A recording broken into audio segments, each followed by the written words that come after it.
Bem-vindos ao Da Capa à Contra Capa. Este não é um tema da campanha eleitoral, nem está na primeira linha das preocupações dos cidadãos, mas mexe com as estratégias de todos os partidos. A reforma do sistema eleitoral tem sido tema de debate académico e político, mas não se vislumbram mudanças num sistema que reflete um quadro de forte litoralização e até algum centralismo. Será que é a altura de mudar o sistema eleitoral? Será que o sistema eleitoral está esgotado?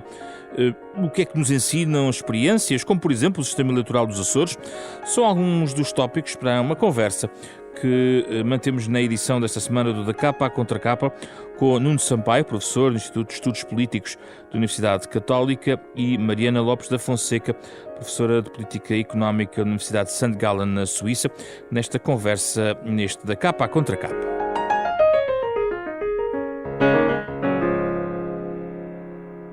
Bem-vindos, obrigado pela vossa disponibilidade.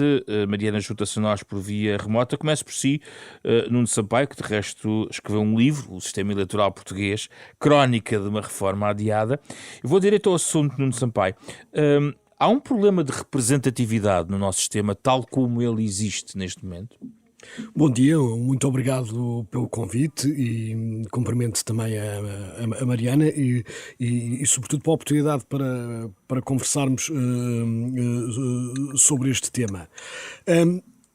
O sistema eleitoral cobre diversas dimensões, ou procura cobrir diversas dimensões da representatividade. Uma das que referiu, e talvez aquela que nós, olhando para a distribuição dos deputados hoje, nos pode fazer pensar que temos um problema, tem a ver com a representação geográfica. A tal literalização do sistema eleitoral de que falou. Ora, o que é facto é que isso não é uma causa, é uma consequência de uma literalização demográfica do país. Quando nós olhamos, mais de 60% dos deputados, cerca de 140, 142, estão concentrados nos cinco maiores círculos e no litoral. Portanto, o que vemos... Dá para fazer uma maioria absoluta em 5 círculos. Dá para fazer uma maioria absoluta em 5 círculos se praticamente todos votassem no mesmo. Se todos votassem no mesmo. Portanto, nesse sentido, quando nós olhamos para a distribuição geográfica, dos deputados, vemos que alguma coisa pode ser corrigida no sistema eleitoral para tentar. Agora, é sempre um cobertor curto, porque é que isto acontece? Porque a representação demográfica também é importante. Não podemos ter uma desproporção entre aquilo que são os deputados e o número de eleitores. Porque é assim que se formam também os mandatos atribuídos por cada círculo eleitoral. Exatamente. Não é? Como é que essa distribuição é feita? 60 dias antes das eleições, a Comissão Nacional de Eleições vê quantos eleitores estão inscritos em cada círculo eleitoral e distribui pelo método. Aliás, agora nestas eleições houve até uma alteração. Viana perdeu um mandato e Setúbal ganhou o outro, exatamente por variações relacionadas com os censos. Sim, Viana do Castelo é litoral, mas é uma região de baixa densidade. Mas que, curiosamente, o Alto Minho é uma região de baixa densidade. E vemos, com essa pequena alteração, acentuar-se o peso dos maiores círculos, que são Braga, Porto, Aveiro, Lisboa e Setúbal. Foi precisamente Setúbal que ganhou um mandato em relação a Viana. Esta é a questão geográfica. Claro que, associada a isto, pode haver um problema que se prende com o aproveitamento de todos os votos, ou especialmente nos círculos eleitorais mais pequenos. Porque, repare, o Lisboa vai eleger 48 deputados, Porto Alegre só vai eleger 2. Em Lisboa há é oferecida uma grande possibilidade a muitos partidos de poderem eleger. Ora, em Porto Alegre, apenas com 2 deputados É muito difícil. é muito difícil. E os eleitores sabem como é que o sistema funciona e, de certa forma, vão incorporando que o leque de opções é mais reduzido. Ora, isso pode fazer com que alguns eleitores sintam que um voto num determinado partido é um voto perdido, ou inclusive que deixem de votar. Portanto, outra questão que acaba por estar relacionada com essa é como é que nós fazemos que os eleitores sintam que o seu voto Conta. em todo o território nacional conta, sem que se sintam, de certa forma, limitados nas suas preferências. Já volto a si, porque a conversa depois vai-nos levar para algumas soluções. A mesma pergunta para si, Mariana Lopes da Fonseca. Acha que é exagerado dizer que há um problema sério ou de alguma magnitude ao nível da representatividade? Algumas questões de base já foram aqui mais ou menos explicadas por Nuno Sampaio. Bom dia Nuno também. Em relação à pergunta, eu não poderia estar mais de acordo com o que o Nuno estava a dizer. A questão não é tanto o problema da representatividade do número de deputados que estão por cada região. Se calhar o problema está por baixo disso, que é o facto das pessoas estarem a mudar-se para estas regiões que se tornam grandes círculos e que elegem cada vez mais deputados. E se calhar temos que atacar o problema por estas duas frontes. Este problema demográfico que o interior do país está a ficar despopulado está a levar a esta situação que eles cada vez menos têm uma voz depois no Parlamento porque elegem cada vez menos deputados e torna-se um círculo vicioso neste caso. Mas acha que chegámos a um limite, ou seja, há um ponto a partir da qual, isto não é um problema novo, mas acha que isto vai cavando e vai tornando-se algo que é urgente mudar? Penso que ainda mais urgente do que mudar o sistema eleitoral seria urgente repensar o país de maneira a não ter esta situação demográfica. Como provavelmente gostaríamos de atacar pelas duas frontes, penso que há coisas que se podem fazer e que vamos falar sobre isso mais à frente. O problema...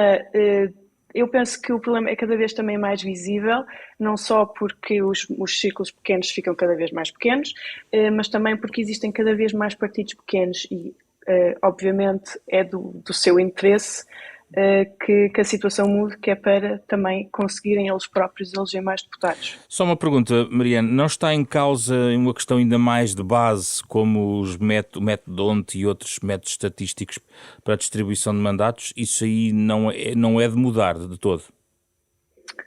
Não, é uma possibilidade. Existem várias soluções. Eu não sei se existem 2 sistemas eleitorais iguais em todos os países do mundo. Existem tantas formas diferentes de traduzir o número de votos em número de assentos depois no Parlamento, que é sempre uma possibilidade. Existem outros métodos dentro do proporcional. De facto, o método DONT é o menos proporcional de todos. Existem pelo menos outros 2 métodos que dariam maior proporcionalidade, ou neste caso o DONT dá uma certa vantagem aos partidos maiores. E nós vimos isto nas últimas eleições. Quais são os outros? Pode explicar, os ouvintes talvez não saibam. Existe o método DONT, depois existe o Sandleak e o Rare. Rare é usado, por exemplo, na Áustria, o Sandleak é usado, por exemplo, na Dinamarca, exato. E eu penso que é o Sandleak que é o mais proporcional de todos, que enquanto o DONT é capaz de dar uma certa vantagem aos maiores partidos, o outro é capaz até de dar uma maior vantagem aos mais pequenos partidos. Se isto, no fundo, teria um impacto grande, seria uma coisa a estudar. Uma coisa que nós temos de ter em atenção, podíamos usar os resultados das últimas eleições e aplicar um destes diferentes métodos e ver se seria diferente o que nós obtemos depois em número de assentos no Parlamento. No entanto, é sempre deixa-me só dizer, é sempre preciso ter em consideração que as pessoas respondem aos incentivos que o sistema eleitoral lhes dá. Portanto, não é claro que se tivéssemos outro método, as pessoas votariam da mesma maneira. Nuno Sampaio, é caso para mexer no método D'Hondt ou não? Eu diria que a forma eleitoral é um componente do sistema eleitoral. Como a Mariana disse, e bem, não há um sistema eleitoral outro, precisamente porque os sistemas eleitorais têm diversos componentes. Talvez de maior impacto na proporcionalidade pode ser a dimensão dos círculos eleitorais. Ora, o facto, por exemplo, no distrito de Porto Alegre, para dar o exemplo mais extremo do único que tem, tirando os círculos fora da Europa e do resto do Também mundo. É um tema que eu gostaria de falar mais à frente. Que tem apenas 2 deputados. Se nós mudássemos do método D'Hondt para a cota DER ou para o método Santiago, não faria qualquer diferença. A diferença poderia existir num círculo como Lisboa, que é o maior e que há muito para distribuir. Deixe-me só uma questão de pormenor. Sim.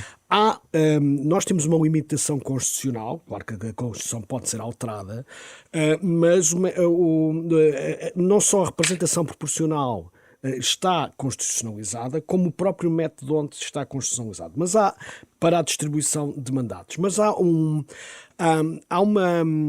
operação que podia ser alterada. A tal distribuição de deputados de que falei, em função do número de eleitores recenseados em cada círculo, também é feita pelo método D'Hondt. Ora, isso é que eu acho que não faz sentido algum, porque beneficia os distritos, os círculos eleitorais com mais população. Ora, se nós estamos a observar um problema associado à questão demográfica, de perda de representatividade dos distritos menos populosos, uma das alterações que seria relativamente simples de se fazer seria alterar a distribuição de deputados por círculo eleitoral, em vez de ser pelo método D'Hondt, por exemplo, pela cota DER, que é um método muito mais proporcional. Mais democrático? Mais proporcional. Mais proporcional. Eu tenho alguma dificuldade porque nós poderíamos dizer que o Reino Unido não é um país não é um sistema político democrático, a mais antiga democracia dos tempos modernos. Ora, creio que essa não seja o entendimento, Sim. pelo menos é o mais comum, e apesar disso não utiliza a representação proporcional e tem um sistema maioritário. Depende daquilo que é a tradição política, depende daquilo que são os objetivos que se pretendem Ainda antes das soluções mais clássicas que vamos agora debater, uma questão prévia ainda sobre a questão da dimensão dos círculos eleitorais, Nuno. E partir os maiores círculos, ou seja, imagine Lisboa, que elege 48 deputados, se de certa maneira houvesse aqui uma subdivisão de alguma forma, de forma a também diluir esta questão. É uma solução possível? Eu penso que é uma solução possível.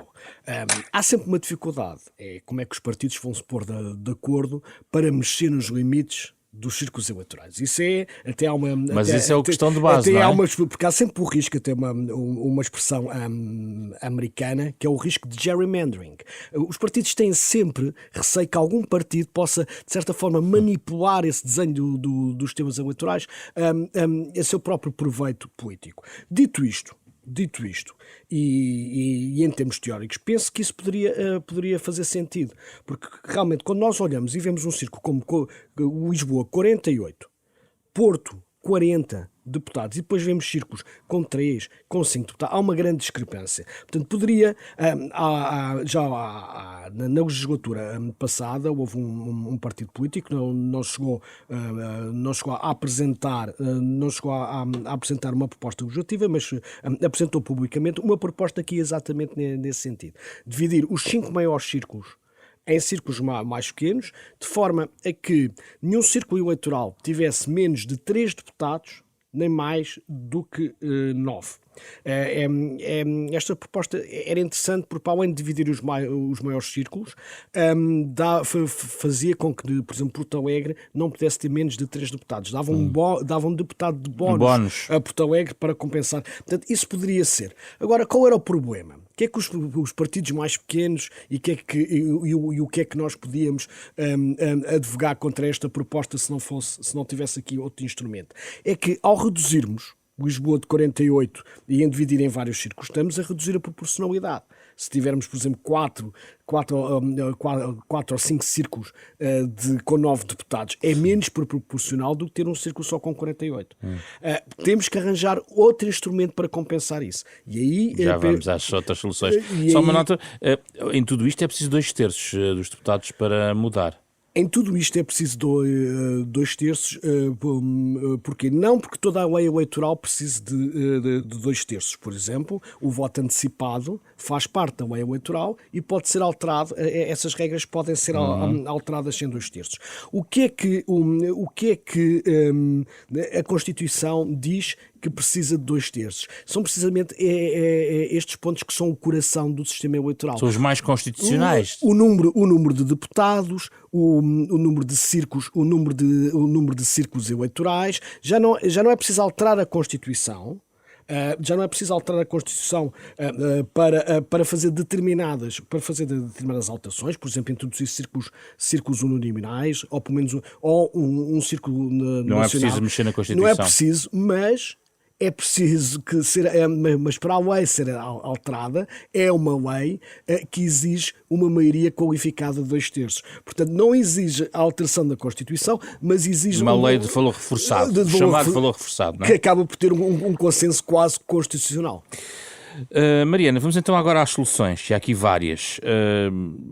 Começando já pela sua opinião em relação a este desenho de eventuais novos círculos, também gostava de ouvir, porque depois podemos eventualmente ouvir outras opções. Quer começar por aqui, pela questão do desenho dos novos círculos? Com certeza, e eu penso que quando o Nuno falou sobre isto, expôs precisamente a complexidade que é pensar no sistema eleitoral, porque todas as soluções que nós podemos pensar, todas têm as suas vantagens, bem como as suas desvantagens. E quando se pensa nisto do redistricting, portanto, fazer estes novos círculos eleitorais, exatamente, a primeira coisa que me veio à cabeça foi precisamente o gerrymandering. Na América, a cada 10 anos faz-se redistricting e muita gente não está satisfeita e considera não democrático a maneira como os círculos são desenhados. Mas o sistema português não tem esta garantia de 2/3 que lhe dá uma certa consistência? Se conseguirmos, sim, com certeza, mas isso seria decidido agora, seriam 2/3 que decidiriam isso agora. Se nós fizermos estes novos círculos, em princípio teriam que ser atualizados, como os círculos são, e podia ser que acabássemos daqui por outras décadas a repensar o sistema, porque, entretanto, houve maneira destes círculos já não serem tão representativos como eram no início. E para onde caminha a opção que faz mais sentido para si, Mariana, para tentar compensar, porque há aqui várias soluções de compensação, digamos assim? Eu penso que o Nuno estava a ir nessa direção. Nós temos de pensar em qual é que é o objetivo, porque por proporcionalidade, não me parece que seja o melhor objetivo de um sistema eleitoral. No fundo, o objetivo é nós termos governos estáveis. Mais fragmentação, mais partidos com assento no Parlamento irão contribuir para essa estabilidade? Não necessariamente. A questão aqui é, as pessoas realmente não se estão a sentir representadas? Existe neste momento mais partidos no Parlamento do que alguma vez existiu. E mesmo assim as pessoas não se revêem no desenho atual do Parlamento. As pessoas estão a deixar de ir votar por causa disso, estão a mudar o seu voto por causa dos incentivos do sistema eleitoral. Eu penso que isso são tudo coisas que nós temos que perceber antes de pensar para onde é que vamos, porque para onde é que vamos depende de para onde é que Mas, queremos por ir. exemplo, Mariana excluiria, por exemplo, outra questão que quase que é constitucional, a questão dos deputados, o número de deputados. Nós mexemos desde o início, digamos, do tempo democrático, mexemos uma vez, que eu tenho aqui a nota, e tem sido bastante estável desse ponto de vista. As propostas de alguns partidos são de redução até do número de deputados, o que é contrariado por outras forças, exatamente por receios em relação às questões de representatividade. Para si é uma não discussão, na sua perspectiva? Não seria uma medida benéfica? A redução ou A redução do número de repensar deputados? A redução no- absoluta em termos de número de mandatos. Eu penso que isso tornaria o sistema tendencialmente ainda menos proporcional. Portanto, por essa via, penso que não ajudaria à solução do problema. Se o que nós queremos é, de facto, mais proporcionalidade em termos dos votos. Nuno, o debate tem ido para duas linhas ao longo dos tempos.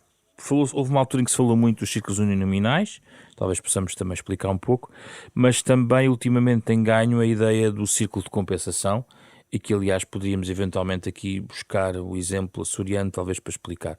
Para onde é que se inclina o Nuno? O que é que acha que se faria mais sentido para tentar compensar desequilíbrios deste ponto de vista sem redesenhar os círculos eleitorais? Sim, esta ideia de equilíbrio é muito importante, porque os sistemas eleitorais de facto têm dois grandes objetivos. Garantir a representatividade e garantir a formação de governos estáveis, ou seja, a governabilidade. Portanto, é a imagem do cobertor. Quando tapamos de um lado, destapamos do outro. Ora, a ideia dos círculos uninominais surge em relação a outra dimensão da representatividade que ainda não falámos tanto, que é a ideia da pessoalização, da personalização do voto, de poder haver uma maior ligação entre o eleitor e o eleito, e também uma das grandes críticas que é feita ao sistema do português é que a partidocracia, de certa forma, domina o Então vamos sistema. melhor separar então as discussões. Vamos começar pela questão da compensação. Faz sentido haver um ciclo nacional de compensação, no fundo para tentar, enfim, compensar os tais votos perdidos que o Nuno estava a falar? Vamos começar por aqui então. Sim, vamos. As duas coisas podem estar ligadas, sei. podem estar ligadas. Aliás, a SEDES, a Associação SEDES, que também tem promovido ao longo do tempo de debate sobre esta matéria, também apresentou uma proposta de sistema eleitoral onde combina exatamente estes dois mecanismos. Porque qual é o círculo de compensação? E acho que agora, depois das eleições nos Açores, acho que toda a gente percebe melhor como... Há um círculo que compensa, não é? É um círculo que compensa. Ou seja, onde são aproveitados, acabam por ser aproveitados os votos que não se converteram em mandatos de forma direta, não é? Em mandatos de forma direta, no caso dos Açores, nos círculos de ilha, que também têm círculos muito pequenos, como o do Corvo, que com apenas 150 votantes, elege dois deputados. Ora, tendo um círculo só com 2 e outros com 3, há uma desproporcionalidade inerente a estes círculos que elegem muitos poucos deputados. Qual é a forma de fazer com que aqueles partidos que não são o primeiro ou o segundo, que os seus votos não sejam todos, de certa forma, desperdiçados? É que esses votos vão para um círculo nacional e é de compensação, não é paralelo, porque os maiores partidos dificilmente votam em eleger, porque é descontado todos aqueles deputados que já elegeram nos círculos ilhas. E só depois de descontados esses mandatos é que se começa a redistribuir, e é por isso é que depois que aqueles que ainda não tinham mandatos são aqueles que acabam por eleger no círculo de compensação. Então, vale a pena, neste caso, transplantar o exemplo açoriano? O exemplo açoriano foi uma forma de compensar a desproporcionalidade dos círculos ilha e, de certa forma, abrir um sistema que era bipartidário. Agora, Nos Açores, podemos exatamente ver o problema Da governabilidade? Da governabilidade, e que a Mariana bem estava a falar. Se por um lado aumentámos o número de partidos e a representatividade, por outro lado criámos a governabilidade, já não é tão fácil para um só partido obter uma maioria de... Um contra-argumento é que, por exemplo, também aumentámos o número de partidos representados na Assembleia da República e não mexemos no sistema eleitoral. Não foi por mexer que tivemos mais ou menos. Eles apareceram. É verdade, eles apareceram e também são um reflexo, certamente, de mudanças sociais, e um dos objetivos da representação proporcional é exatamente ser um espelho da sociedade. Portanto, temos que equilibrar. Eu penso que o círculo de compensação se justifica quando temos de facto círculos regionais, parciais, distritais, círculos de ilha, com poucos deputados.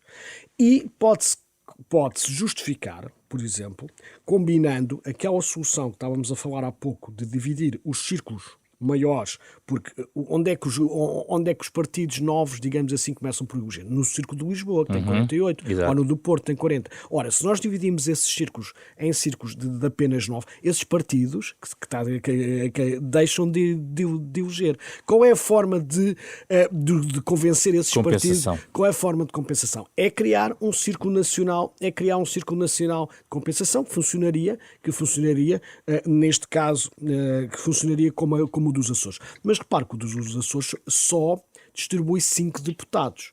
Ou seja... Quantos é que distribuiriam na República? Bem, há vários propostas, há alguns estudos. O estudo de assédios, por exemplo, aponta que nesse caso combina círculos uninominais e círculos distritais com um círculo de compensação, onde seriam distribuídos 15 deputados. No estudo de proposta que o Partido Social Democrata fez na legislatura passada, é proposto um número de 30. Esta ideia do número de 30 já na primeira revisão constitucional de 89, que permite, é que desde 89 que é permitido um círculo compensação nacional, já nos governos do professor Cavaco Silva falava nessa ideia de um círculo nacional que poderia ter cerca de 30 deputados. Mais uma vez tem que haver um equilíbrio, porque o círculo tem que ser suficientemente grande para de facto compensar, mas não pode ser demasiado grande para não ter um efeito de fragmentação, de multiplicador de partidos. É tal manta curta, não é? E de riscos de governabilidade. Exatamente. É muito engraçado. E 30, no tempo em que vivemos, 30 deputados faziam muita diferença. Mariana, qual é a sua perspectiva sobre o Círculo Nacional de Compensação? Pronto, o Círculo Nacional de Compensação tem sido algo com que se tem falado bastante, até porque existe um partido que propõe essa criação do círculo de compensação. Tem, bem pensado, seria de facto uma forma de compensar por esses votos que têm sido, de certa forma, desperdiçados. Até poderia levar as pessoas a repensar o seu voto, porque em muitos círculos, com certeza, Porto Alegre, mesmo na Europa, eu tenho aqui o meu boletim em casa, eu sei que posso votar em um de 2 partidos se não quero que o meu voto seja desperdiçado. Se houver um círculo de compensação, eu poderia pensar de outra forma, votar talvez noutro partido. Portanto, poderia mudar de facto o Parlamento tal como ele é hoje em dia, a representação dos diferentes partidos que existem. Lá está, se o objetivo é esse, de maior proporcionalidade, de facto o espelho do país, como o Nuno estava a dizer, penso que seria uma boa medida. Se o objetivo é o da governabilidade e da estabilidade, teria que se pensar os prós e os contras e fazer um balanço. Já agora, o que pensa sobre... De facto, tem 2 deputados no círculo onde a Mariana está, não é? Portanto, Sim. há 2 deputados fora da Europa e outros deputados na Europa, digamos assim. Estão assim, isto são muitos votos que são desperdiçados por um lado e por outro lado tem muitos inscritos aliás, sabemos que há uma grande taxa de abstenção nos círculos da imigração. Via aqui necessidade de mexer também nesta questão dos círculos da imigração? É uma questão complicada, porque de facto nós na Europa somos quase 1 milhão, o que em Portugal seria um círculo, o mais perto se calhar é o círculo de Setúbal, que elege 19 deputados e nós elegemos 2.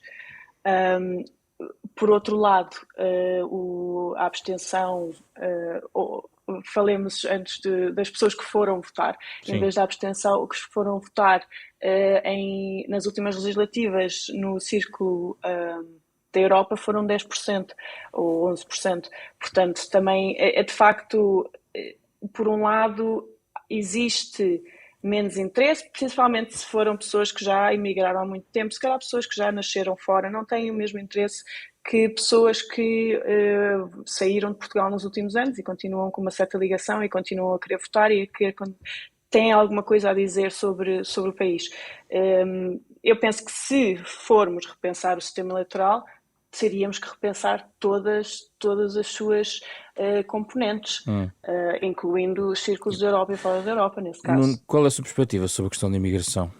É um caso diferente? É difícil mudar?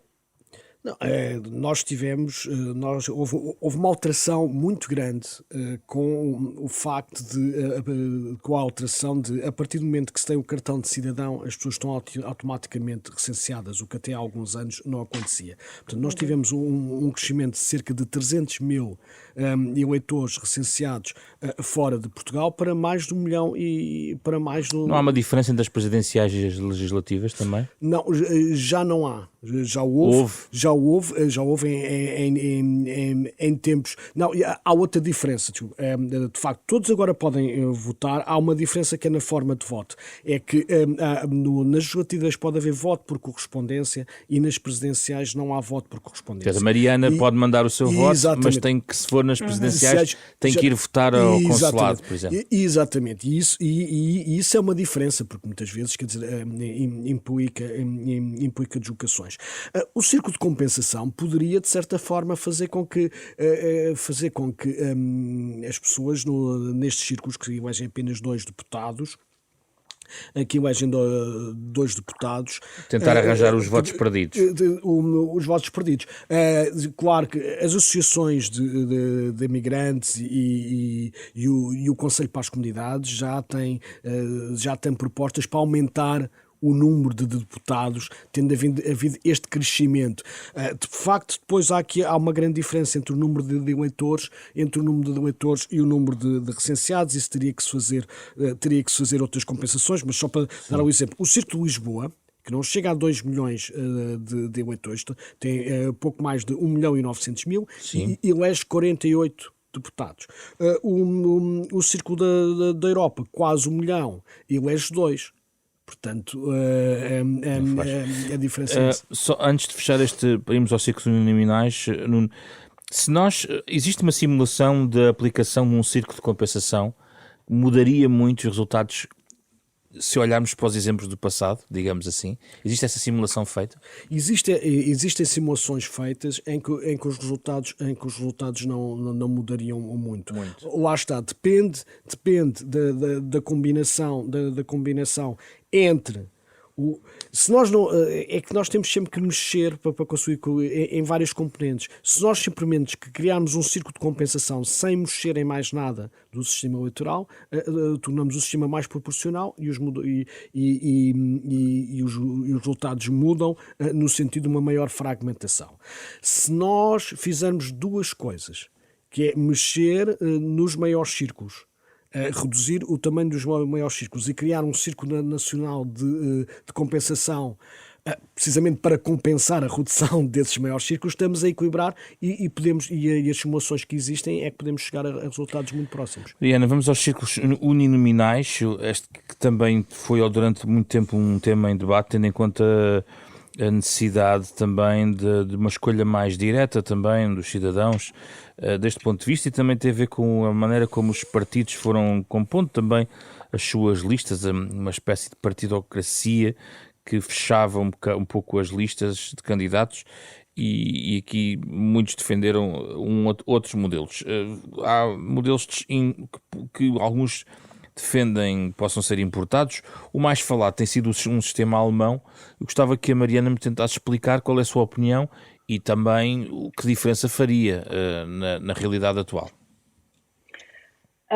Então, um sistema do género alemão, que por acaso também foi revisto o ano passado, mas é preciso aqui é preciso ter em atenção uma coisa. Nós temos que os nossos deputados, a partir do momento que entram no Parlamento, é suposto representarem o país todo.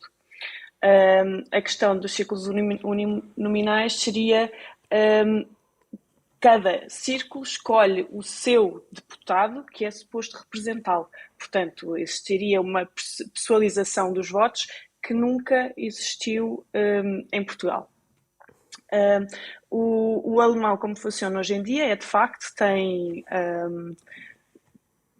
290 círculos uninominais, penso eu, e depois outros 290 lugares no Parlamento que, portanto, os uninominais, nos círculos, as pessoas elegem a pessoa. E depois há um círculo nacional. E depois existe um círculo que preenche outro número igual. Exato. Pelo menos igual de metade, assentos para atingir a proporcionalidade. Portanto, porque quando se vota uninominal, pode-se, no fundo, poderiam-se ter mais pessoas do que foi a proporção de votos no partido ou menos do que foi a proporção de votos no partido. Portanto, depois existe esta compensação para trazer a proporcionalidade de volta ao sistema. Isto no sistema alemão tem sido... tem levado a que a cada eleição o número de assentos no Bundestag aumente, portanto, e no ano passado acabaram com certas regras que tinham, que era para ver se estabilizavam o número de assentos no Parlamento. Outra coisa importante que eles têm no sistema alemão depois é uma barreira a cláusula de 5%. Exatamente. Aumentaram, apesar dos 5% de barreira, não é? Exato, isso é uma coisa também muito interessante quando se fala na desproporcionalidade do sistema português. Nós, se tivéssemos uma cláusula de 5%, neste momento teríamos 3 partidos no Parlamento em vez de 8. Portanto, só para explicar aos ouvintes, 5%, ou seja, o partido tem que ter 5% para eleger. Se tiver 4%, não elege. É só para nós explicarmos. Sim, Mariana, pode prosseguir. Exatamente, um partido tem que ter pelo menos 5% dos votos para ser considerado para entrar no Parlamento sequer. E neste momento, a partir do momento... E na Alemanha era ou os 5% ou ter 3 candidatos que foram eleitos pelo círculo uninominal. E faz sentido esse sistema para Portugal ou não? É uma reforma bastante profunda, precisamente por esta razão de haver esta pessoalização da política que nunca houve. Se faria sentido. Eu penso que é uma forma muito eficaz de trazer as pessoas para perto da política e a política para perto das pessoas. Portanto, é assim, num certo sentido, uma regionalização da política. E como eu sou a favor de regionalizações e federalismos, sistemas federalistas, eu acharia que seria uma reforma a pensar. Vamos ouvir a opinião de Nuno Sampaio, sendo que é preciso clarificar que, de facto, a Constituição estabelece que o deputado é o deputado, digamos, da nação, não é? Não sei se o termo ainda é assim, não é? O termo é que representa todo o país. Exatamente. E, portanto, representa todo o país e, aliás, é um mandato pessoal, digamos assim, também, não é? Exatamente, os deputados só podem ser eleitos em listas partidárias, mas o mandato é dos deputados, por isso é que às vezes assistimos Quando saem, ficam com deputados não inscritos, não é? Com deputados não inscritos, mas o mandato é seu e representam todo o país. Exatamente, a Constituição prevê isto para evitar o regresso aos caciquismos, às memórias. As bandeiras regionais? Bem, eventualmente também isso. Vemos a Espanha não tem círculos uninominais, mas tem círculos mais pequenos, mas tem círculos em média mais pequenos do que em Portugal, e vemos como a fragmentação do sistema partidário espanhol está associado aos regionalismos, evidente num contexto que não tem nem pouco nada. Nuno, o que é que recomendaria? Bem, tem havido duas soluções que têm sido apresentadas para uma maior personalização do voto. Tem havido esta, dos círculos uninominais, simplificando ao exemplo daquilo que acontece na Alemanha, mas depois com algumas diferenças de pormenor. Mas tem havido também propostas noutro sentido.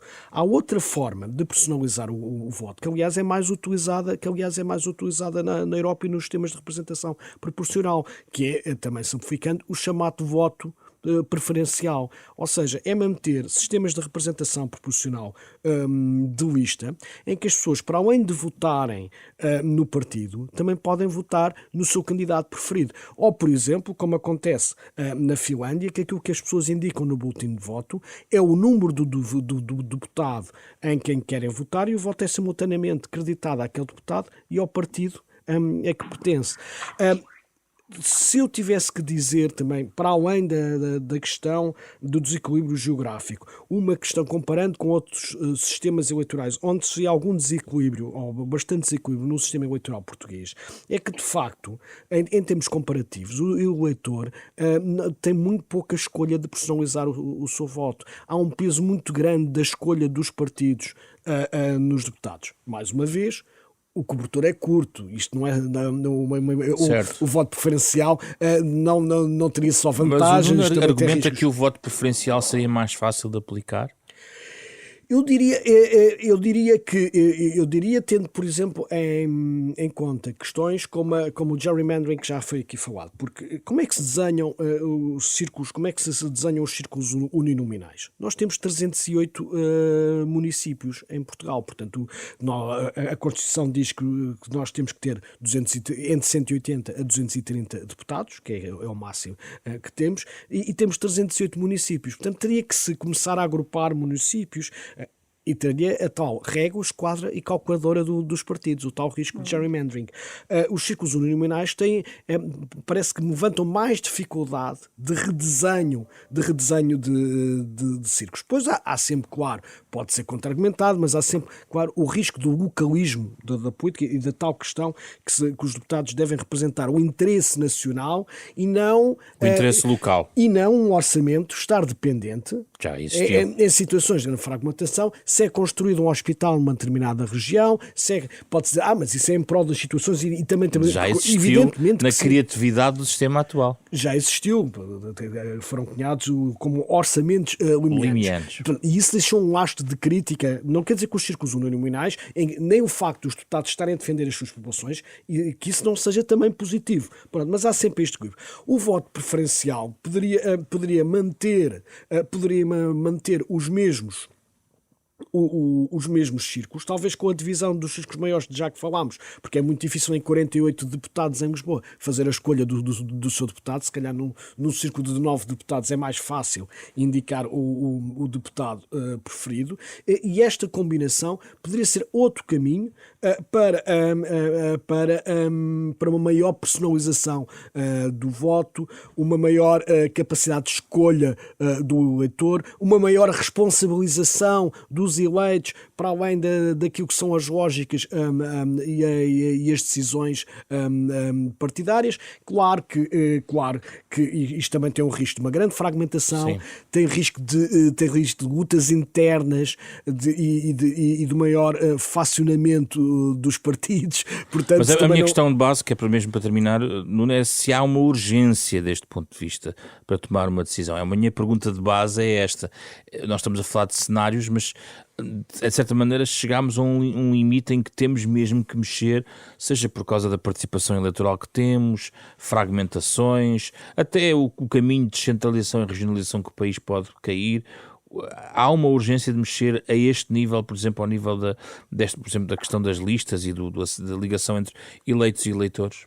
Eu diria que entre os 10 problemas que os eleitores e o país têm, o sistema eleitoral não... É o menor. Não está, evidentemente. E como nós vimos aqui num bocadinho, em termos comparativos, pode haver muitas soluções. Mas dito isto, e falando, fazendo um balanço com ponderação, com maturidade, 50 anos de democracia em Portugal, de um sistema eleitoral que, no essencial, tem funcionado e não tem sido contestado na sua legitimidade, nunca se contestou umas eleições em Portugal por atores políticos relevantes, porque o sistema eleitoral não funcionava.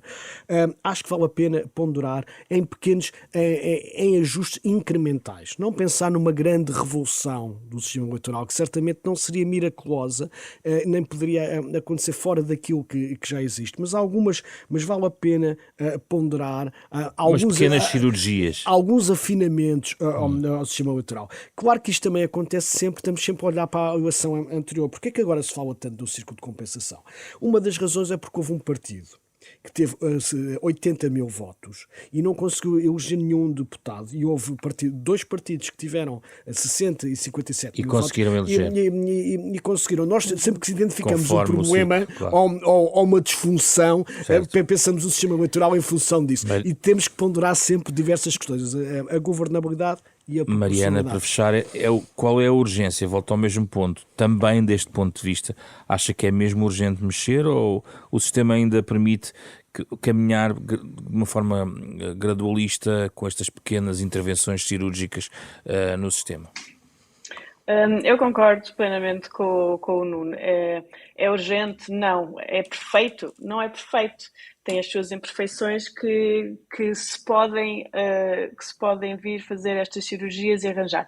Devemos esperar para a questão ser urgente? Também não. Ainda bem que não é uma emergência, ainda bem que ao longo destas décadas temos identificado o que é que podem ser problemas, ainda bem que há pessoas a pensar em possíveis soluções, para se correr bem nunca será uma emergência pensar o nosso sistema eleitoral. Muito bem. Muito obrigado pela vossa participação. Mariana Lopes da Fonseca, Nuno Sampaio, falámos sobre o sistema eleitoral em Portugal, se está ou não esgotado, e este debate pretende ser também um contributo para que alguém pense também e o cidadão também possa refletir um pouco sobre este tema, que não é, de facto, um tema de primeira linha da preocupação dos cidadãos. Da Capa à Contracapa é um programa da Renascença, em parceria com a Fundação Francisco Manuel dos Santos. A versão integral da nossa conversa está em podcast. Pode também escutar nas plataformas digitais, onde vai encontrar este programa com o genérico original do pianista Mário Lajinha. Fizeram o programa esta semana Rui Glória, André Peralta, Ana Marta Domingos e José Pedro Frazão. Na próxima semana voltamos para conversar sobre outro tema.